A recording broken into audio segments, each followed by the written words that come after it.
Hi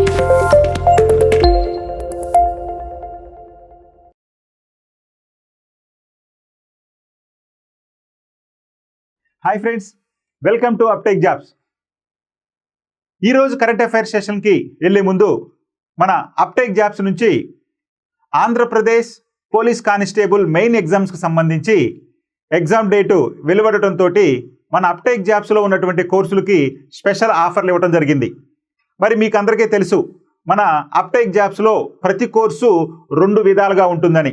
ఒకటి full course, మరొకటి short notes రూపంలో ఉంటుంది. మరి ఫుల్ కోర్స్ తీసుకుంటే కానిస్టేబుల్కి సంబంధించి ఫుల్ కోర్స్ని మొత్తం అన్ని సబ్జెక్టులతో కలిపి ప్రతి సబ్జెక్టును వీడియోలు అందిస్తూ, కంటెంట్ ఇస్తూ, మెటీరియల్ ఇస్తూ, అదేవిధంగా టెస్టులు నిర్వహిస్తూ టాపిక్ వైజ్గా ఆ టాపిక్ వైజ్ టెస్టులను కూడా ఎక్స్ప్లెయిన్ చేస్తూ ఫుల్ కోర్స్ని కేవలం 499 రూపాయలకే మీకు అందించడం జరుగుతుంది. అంటే ఇందులో మీకు ప్రతి సబ్జెక్టు పైన పూర్తి విశ్లేషణ అనేది ఉంటుంది ఈ 499 రూపాయలకి. వ్యవధి వచ్చేసి 3 నెలల కాల వ్యవధి ఉంటుంది. ఇక క్విక్ రివిజన్ అంటే తెలుసు, ఈ ఫుల్ కోర్సులో ఏదైతే సబ్జెక్టులు ఉంటాయో ఆ సబ్జెక్టులన్నింటినీ కూడా 5 నుంచి 10 గంటల వ్యవధిలో పూర్తిగా మీకు విశ్లేషణ చేస్తూ మరి టెస్టులని నిర్వహిస్తూ ఆ టెస్టులను కూడా ఎక్స్ప్లెయిన్ చేయడం జరుగుతుంది. అది కూడా కేవలం 199 రూపాయలతోటి. సో ఈ విధంగా మన ఆంధ్రప్రదేశ్లో కానిస్టేబుల్ ఎగ్జామ్కి ప్రిపేర్ అయ్యే వారి కోసం 3 నెలల వ్యవధితోటి ఈ 2 కోర్సులను మీకు స్పెషల్ ఆఫర్లో అందించడం జరుగుతుంది. మీకు ఈ వీడియోలు కనుక కావాల్సి వస్తే ఫ్రీ వీడియోస్ మీకు యాప్లో మనకు అందుబాటులో ఉంటాయి. ముందుగా మన యాప్ని డౌన్లోడ్ చేసుకోండి. అక్కడ మీకు ఒక 10 నుంచి 15 గంటల వ్యవధి గల వీడియోలన్నీ కూడా మీకు ఫ్రీగా ఉంటాయి. అవి నచ్చితే అప్పుడు మీరు ఈ కోర్సును పర్చేజ్ చేసి మీ కానిస్టేబుల్ ప్రిపరేషన్ని వేగవంతం చేసుకుంటారని. ఎందుకంటే ఇప్పటికే మీరు చాలా కోచింగ్ తీసుకుని ఉంటారు, లేదా వివిధ యాప్ల్లో కూడా ఫాలో అయి ఉంటారు. కాబట్టి మీరు కూడా మరొక్కసారి మన అప్టెక్ జాబ్స్ని చూడండి. మీకు 1-2 మార్కులు కలిసి వచ్చినా కానీ మీ ఉద్యోగానికి మీరు చేరువవుతారని ఆశిస్తూ మీ అందరికీ ఆల్ ది బెస్ట్ చెప్తూ ఈ అవకాశాన్ని వినియోగించుకుంటారని. Okay, thank you. Right, first question. In which year was the first census conducted in independent India? First census conducted in independent India. After independence, when was the first population census was conducted in India? స్వతంత్ర భారతదేశంలో తొలిసారిగా జనగణన ఏ సంవత్సరంలో జరిగింది? ఇక్కడ ప్రశ్న చాలా ట్రిక్కీగా ఇచ్చారండి. అంటే స్వతంత్రానంతరం జనాభా లెక్కలు మొదటిసారిగా ఎప్పుడు జరిగింది, అందుకనే స్వతంత్ర భారతదేశంలో అన్నాడు. అదే భారతదేశంలో తొలి జనగణన ఎప్పుడు సేకరించారు అంటే మనం 1872 అంటాం. కానీ భారతదేశంలో అనలా, స్వతంత్ర భారతదేశంలో అన్నాడు. స్వతంత్ర భారతదేశంలో అంటే 1947కు పూర్వం మన భారతదేశం స్వతంత్ర భారతదేశం కాదు, బ్రిటిష్ భారతదేశం లేదా బ్రిటిష్ ఇండియా అంటాం. సో కాబట్టి ఇక్కడ అడిగినటువంటి ట్రిక్కీ ప్రశ్న, స్వతంత్ర భారతదేశంలో తొలిసారిగా జనగణన ఏ సంవత్సరంలో జరిగింది? 1950, 1951, 1955, 1960. ఎప్పుడండి? 1951లో మన భారతదేశంలో తొలి జనన గణన జరిగింది. అంటే స్వతంత్రానంతరం మొట్టమొదటి జనగణన 1951లో జరిగింది. ఇది ఎప్పటి నుంచి వస్తుందండి అంటే 1872 నుంచి మన భారతదేశంలో జనాభా లెక్కలు సేకరిస్తున్నారు.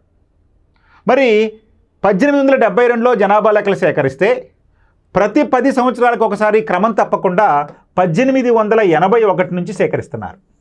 చాలా ఇంపార్టెంట్. అంటే 1872లో సేకరించిన తర్వాత రెండవ జనగణన బ్రిటిష్ కాలంలో 1881లో సేకరించారు. ఇక అప్పటి నుండి క్రమం తప్పకుండా ప్రతి 10 సంవత్సరాలకు ఒకసారి సేకరించుకుంటూనే ఉన్నారు. ఇప్పటి వరకు అంటే చివరిసారిగా సేకరించిన 2011 జనాభా లెక్కలు ఇప్పటి వరకు ఎన్నోవయ్యా అంటే 15. అంటే మన భారతదేశంలో ఇప్పటి వరకు 15 సార్లు జనాభా లెక్కలు సేకరించారు. 15వసారి జనాభా లెక్కలు ఏంటయ్యా అంటే 2011 జనాభా లెక్కలు. మరి ఎప్పుడు సేకరించాలి? నెక్స్ట్ 2021లో సేకరించాలి. కానీ 2021లో సేకరించడానికి కోవిడ్ అనేది రావడంతో 2021లో సేకరించాల్సిన 16వ జనాభా లెక్కలు వాయిదా పడుతూ వచ్చాయి. సో కాబట్టి నెక్స్ట్ జరగబోయేటువంటి లేదా సేకరించబోయే జనాభా లెక్కలు ఎన్నో అయ్యా అంటే 16వ జనాభా లెక్కలు. అర్థమైందండి? సో కాబట్టి స్వతంత్ర భారతదేశంలో తొలి జనాభా గణన ఎప్పుడు జరిగిందయ్యా అంటే 1951లో జరిగింది. గుర్తుపెట్టుకోవాలి. Okay, right. చూడండి, దేశంలో జనాభా లెక్కల సేకరణలో ఇక నుంచి కుల గణన, ఇది వెరీ వెరీ వెరీ ఇంపార్టెంట్. ఎప్పటి నుంచో ఎదురు చూస్తున్నటువంటి కుల గణన అనేది మనకి నెక్స్ట్ సేకరించబోయేటటువంటి జనాభా లెక్కల నుండి సేకరిస్తామని చెప్పి నిన్న కేంద్ర క్యాబినెట్లో నిర్ణయం తీసుకోవడం జరిగింది. కాబట్టి ఇది కరెంట్ అఫైర్స్గా ఇవాళ పతాక శీర్షికలో ఉంది. సో జనాభా లెక్కలలో కుల గణన సేకరించడం జరుగుతుంది. ఇప్పటికే చాలా రాష్ట్రాలు, మన తెలంగాణ, ఆంధ్రప్రదేశ్, కర్ణాటక వంటి రాష్ట్రాలలో కుల గణన సేకరించడం జరిగింది. అయితే కేంద్ర స్థాయిలో నిర్వహించేటటువంటి జనాభా గణనలో కూడా అధికారికంగా ఇక నుండి కులాల వారీగా వివరాలు సేకరిస్తామని చెప్పి కేంద్ర కేబినెట్ ఆమోదం తెలిపింది. కాబట్టి ఇది వార్తల్లోకి వచ్చింది. ఇదేందో చూద్దాం. దేశంలో జనాభా లెక్కల సేకరణతో పాటు కుల గణన చేపట్టాలని కేంద్ర ప్రభుత్వం కీలక నిర్ణయం తీసుకుంది. స్వతంత్రం వచ్చిన తర్వాత జనాభా లెక్కల సేకరణతో పాటు కుల గణన చేపట్టడం ఇదే తొలిసారి. అంటే అర్థం ఏంటి? స్వతంత్రం వచ్చిన తర్వాత సేకరించినటువంటి జనాభా లెక్కల్లో ఇంతవరకు కుల గణన చేయలేదు అంటే అర్థం ఏంటండి? మేబీ బ్రిటిష్ ఇండియాలో సేకరించినటువంటి జనాభా లెక్కలలో కుల గణన చేసి ఉంటారు. కానీ స్వతంత్రం వచ్చిన తర్వాత అంటే 1951 నుంచి మనం జనాభా లెక్కలు సేకరించుకుంటూ ఉన్నాం. ఆ జనాభా లెక్కల్లో మాత్రం ఈ కుల గణన ప్రస్తావన అనేది లేదు. భారత్లో ప్రతి 10 ఏళ్లకోసారి జనాభా లెక్కల సేకరణ నిర్వహిస్తారు. అంతే కదా, మన దేశంలో ప్రతి 10 సంవత్సరాలకు ఒకసారి జనాభా లెక్కలు నిర్వహిస్తారు. మరి జనాభా లెక్కల సేకరణ కోసం 1961లో registrar general and census commissioner of ఇండియాను కేంద్ర హోంమంత్రిత్వ శాఖ ఆధ్వర్యంలో ఏర్పాటు చేయడం జరిగింది. సో ఈ జనాభా లెక్కలను ఎవరు సేకరిస్తారయ్యా అంటే registrar general and census commissioner of India అనేటువంటి సంస్థ ఈ జనాభా లెక్కలు సేకరిస్తుంది. ఈ సంస్థ ఎవరి ఆధ్వర్యంలో పనిచేస్తుందయ్యా? కేంద్ర హోంమంత్రిత్వ శాఖ ఆధ్వర్యంలో పనిచేస్తుంది. రైట్. ఇక జనాభా లెక్కల సేకరణ అనేది కేంద్ర జాబితాలో ఉన్నటువంటిది. మనకు ఉంది కదండి, రాష్ట్ర జాబితా, కేంద్ర జాబితా, ఉమ్మడి జాబితా అని. మరి ఈ జనాభా లెక్కలు అనేది ఏ జాబితాలో ఉంది అంటే కేంద్ర జాబితాలో ఉంటుంది. ఇది రాజ్యాంగంలోని 246 అధికరణ, అదేవిధంగా 7వ షెడ్యూల్లో ఉంది. సో ఈ జనాభా లెక్కలు సేకరించాలనేటువంటి అంశాలు ఎక్కడున్నాయా? మన రాజ్యాంగంలో ఎక్కడ పొందుపరిచారయ్యా అంటే 246వ అధికరణ, ఆర్టికల్ 246. ఇది ఎక్కడుందయ్యా అంటే 7వ షెడ్యూల్లో ఉంది. ఓకే అండి, రైట్. ఇక కుల గణన అంటే ఏంటి? మరి మన కేంద్ర క్యాబినెట్ ఆమోదించింది అనుకున్నాం కదండి. మరి కుల గణన అంటే ఏంటి? అసలు కుల గణన ఎందుకు తీసుకోవాలని చెప్పి ఒత్తిడి రావడం జరిగింది. అనేక రాష్ట్ర ప్రభుత్వాలు ఈ కుల గణన తీసుకోవడం కూడా జరిగింది. మరి ఎందుకు ఇది అంత ప్రాచుర్యం పొందింది? కుల గణన ఎందుకు తీసుకోవాలి అంటే చూడండి, ప్రతి వ్యక్తి కులాన్ని పద్ధతి ప్రకారం అధికారులు గుర్తిస్తారు. మన దేశంలో కులాలు అనేవి సామాజికంగా, ఆర్థికంగా, రాజకీయంగా కీలక పాత్ర పోషిస్తాయి. అంటే మన దేశంలో కుల వ్యవస్థ అనేది ఒక విడదీయరానటువంటి అంశం. ఎక్కడ దీన్ని విడదీయరానటువంటి అంశం. అందుకనే ఈ అంశం అనేది సామాజికంగా, ఆర్థికంగా, రాజకీయంగా కీలక పాత్ర పోషిస్తుంది. ఇక చూడండి, కులగణన అనేది ప్రాంతాల వారీగా ఆయా కులాల ప్రాతినిధ్యం, సామాజిక ఆర్థిక పరిస్థితులు అంటే ఆ కులాలకు సంబంధించినటువంటి సామాజిక ఆర్థిక పరిస్థితులు, జనాభా పరమైనటువంటి భాగస్వామ్యాన్ని నిర్ధారిస్తాయి. ఇక్కడే మనం చెప్పుకున్నాం, ఇవి ఆర్థికంగా, రాజకీయంగా, సామాజికంగా వారి యొక్క అభివృద్ధి ఎలా ఉంది, లేదు వారి యొక్క ఆర్థిక స్థితి ఏ విధంగా ఉంది, లేదా వారు రాజకీయంగా వాళ్ళ యొక్క చైతన్యం ఏ విధంగా ఉంది, వాళ్ళు జనాభాలో ఎంత శాతం ఉన్నారు, ఈ విషయాలన్నీ తెలిసినాయి అనుకోండి, అవి రాజకీయ అంశాలు కూడా ముడిపడే అవకాశం ఉంది అందుట్లో. సో కాబట్టి ఈ కులగణన అనేది ప్రాంతాల వారీగా ఆయా కులాల ప్రాతినిధ్యానికి సంబంధించి, సామాజిక ఆర్థిక పరిస్థితుల గురించి, జనాభా పరమైనటువంటి భాగస్వామ్యం గురించి మొదలైన వాటి గురించి నిర్ధారిస్తాయి ఈ యొక్క కులాల యొక్క వివరాలు. ఇక కులగణన సమాచారం అనేది విధాన నిర్ణయాలను సమర్థవంతంగా అమలుపరచడానికి, అంటే ఈ కులాల వారీగా వివరాలు మనకి తెలిసినాయి అనుకోండి, ప్రభుత్వం తీసుకునేటువంటి విధానపరమైనటువంటి నిర్ణయాలను అమలుపరచడానికి ఈ గణాంకాలు అనేవి బాగా ఉపయోగపడతాయి. అంతేకాదండి, సంక్షేమ పథకాల అమలు, కేంద్ర ప్రభుత్వం కానీ రాష్ట్ర ప్రభుత్వం కానీ తీసుకున్నటువంటి సంక్షేమ పథకాలు లేదా అమలు చేసేటువంటి సంక్షేమ పథకాలను ఏ కులాల వారికి ఏ విధంగా అమలు పరుస్తున్నాము, ఎంతమంది లబ్ధి పొందుతున్నారు అనేటువంటి వివరాలన్నీ కూడా ఈ యొక్క కులగణన ద్వారా తెలుసుకోవచ్చు. అంటే కులగణన సేకరించడం ద్వారా ఏంటయ్యా ఉపయోగాలు, ఎందుకు ఇంతమంది కులగణన కావాలంటున్నారు అంటే, ఈ కులగణన గనక మనం సేకరిస్తే ఏ కులాల వారు ఎంతమంది ఉన్నారు, మొత్తం జనాభాలో వారి శాతం ఎంత, వారి ఆర్థిక పరిస్థితి ఏ విధంగా ఉంది, వారి యొక్క అభివృద్ధి ఏ విధంగా ఉంది, ఇలాంటి విషయాలన్నీ మనకు తెలుస్తాయి. కాబట్టి అప్పుడు ప్రభుత్వం తీసుకునేటువంటి ఈ యొక్క నిర్ణయాలలో కీలక పాత్ర ఈ యొక్క గణాంకాలు అనేవి పోషిస్తాయి. సంక్షేమ పథకాల అమలులో కూడా ఇవి ఉపయోగపడతాయి. అంతేకాదు రిజర్వేషన్ల నిర్ణయానికి, సామాజిక న్యాయం చేయడానికి కూడా ఈ యొక్క కులగణన అనేది ఉపయోగపడుతుంది. సో ఈ విధంగా రిజర్వేషన్లను విభజించేటప్పుడు కానీ, లేదా సంక్షేమ పథకాలు అమలు చేసేటప్పుడు కానీ, ప్రభుత్వం తీసుకునే నిర్ణయాలను అమలు పరిచేటప్పుడు కానీ, ఇవన్నీ సందర్భాలలో మనకి కులగణన అనేది బాగా ఉపయోగపడుతుంది. అంటే కులగణన ఎందుకంటే ఈ అంశాల కోసం కులగణన కావాలి అని చెప్పి ఎక్కువ మంది కోరటం అనేది జరుగుతుంది. ఇక చారిత్రక నేపథ్యం, జనాభా లెక్కలకు సంబంధించి చారిత్రక నేపథ్యం ఏందో చూద్దాం. 1881 నుండి 1931 వరకు మధ్య జరిగినటువంటి జనాభా లెక్కలలో కుల గణనను బ్రిటిష్ ప్రభుత్వం జరిపింది. చెప్పుకున్నాం, స్వతంత్రం వచ్చిన తర్వాత 1951 నుండి ఇప్పటి వరకు కుల గణన జరగలేదు మన భారతదేశంలో.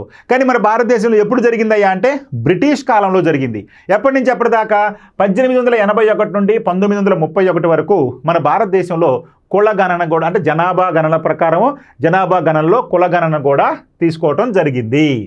దేశంలో మొదటి జనగణన 1872లో లార్డ్ మేయో కాలంలో సేకరించడం జరిగింది.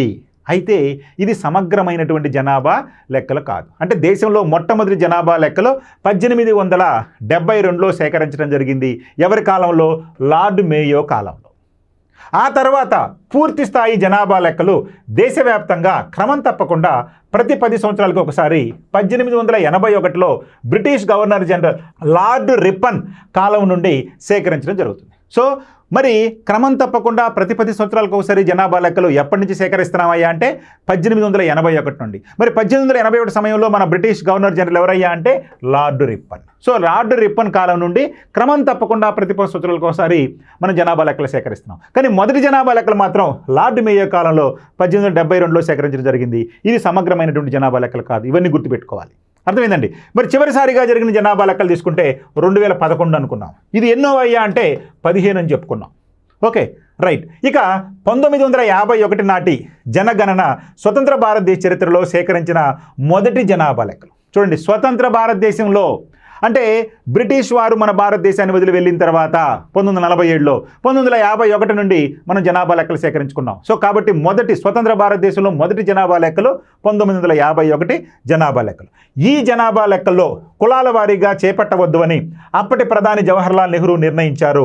కేవలం ఎస్సీ ఎస్టీల లెక్కలనే తీసుకోవాలని చెప్పి ఆదేశించడం జరిగింది. సో మొదటి స్వతంత్ర భారతదేశంలో మొదటి జనగణనలో ఈ యొక్క కులగణన వద్దని కేవలం ఎస్సీ ఎస్టీ జనాభా లెక్కలే సేకరించాలని చెప్పి ఈ యొక్క అప్పటి మన తొలి ప్రధాని అయినటువంటి జవహర్లాల్ నెహ్రూ ఆదేశించడం అనేది జరిగింది. అందుకనే మొదటి స్వతంత్ర భారత తొలి జనగణనలో మనకి ఈ యొక్క కులాల సేకరణ అనేది జరగలేదు. మరి 1961లో రాష్ట్రాలు సొంతంగా జనాభా సర్వేలు నిర్వహించి 1961లో రాష్ట్రాలు సొంతంగా జనాభా సర్వేలు నిర్వహించి కులాల వారి లెక్కలు తీసుకోవచ్చని కేంద్ర ప్రభుత్వం సూచించింది. సో కేంద్ర ప్రభుత్వం ఇలా సూచించింది. మరి ఓబీసీ కులాల జాబితాలను రూపొందించవచ్చని కూడా ఆ సందర్భంగా పేర్కొనడం జరిగింది. దీని ద్వారా ఎస్సీ ఎస్టీలే కాకుండా ఇతర కులాల్లో కూడా వెనుకబడిన వారిని గుర్తించవచ్చని భావించింది. మరి గతంలో ఏమనుకునేవారండి? ఎక్కువగా ఎస్సీ ఎస్టీ కులాల్లోనే ఎక్కువగా వెనుకబడిన వారు ఉన్నారని చెప్పి, అభివృద్ధి చెందిన వారు ఉన్నారని చెప్పి వాళ్ళ గణాంకాలే సేకరించి ఎక్కువగా వాళ్ళకి లబ్ధి చేకూరేటువంటి పథకాలు చేపట్టడం జరిగేది. కానీ 1961లో వచ్చినటువంటి ఈ యొక్క వాదనలతోటి ఏకీభవించినటువంటి కేంద్ర ప్రభుత్వం జనాభా లెక్కల సేకరణ చేసుకోవచ్చని రాష్ట్రాల వారీగా ఆ విధంగా చేసుకోవటం వలన మనకి ఎస్సీ ఎస్టీలే కాకుండా ఇతర కులాల్లో కూడా వెనుకబడిన వారిని గుర్తించవచ్చని ఈ విధంగా పేర్కొనడం జరిగింది. ఇక 6 దశాబ్దాల తర్వాత అంటే స్వతంత్రం వచ్చిన తర్వాత 6 దశాబ్దాల తర్వాత ఇప్పుడు పలు పార్టీలు డిమాండ్ల నేపథ్యంలో ప్రభుత్వం కుల గణనను అంగీకరించింది. మరి ఇటీవల కాలంలో మన రాష్ట్ర ప్రభుత్వాలలో మన ఆంధ్రప్రదేశ్ కావచ్చు, తెలంగాణ కావచ్చు, కర్ణాటక రాష్ట్రాల్లో కూడా కులగణన చేసుకోవటం, దేశవ్యాప్తంగా ఈ కులగణన కావాలని చెప్పి ఎక్కువగా ఈ యొక్క వాదనలు రావడంతో కేంద్ర ప్రభుత్వం ఈ నిర్ణయం తీసుకుంది నేడు. ఇప్పటి వరకు దేశంలో 15 సార్లు జనాభా లెక్కలు సేకరించడం జరిగింది 1872 నుండి. మరి చివరిసారిగా 2011లో సేకరించడం జరిగింది. ఇది 15వ జనాభా లెక్కలు.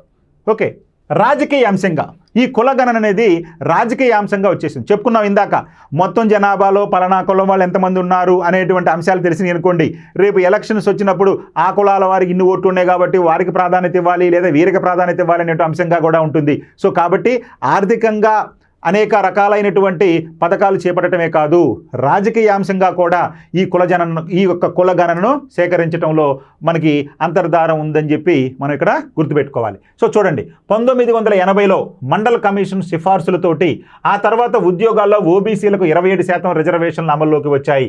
దీంతో రాజకీయ రంగంలో కులాలకు ప్రాధాన్యత పెరిగింది.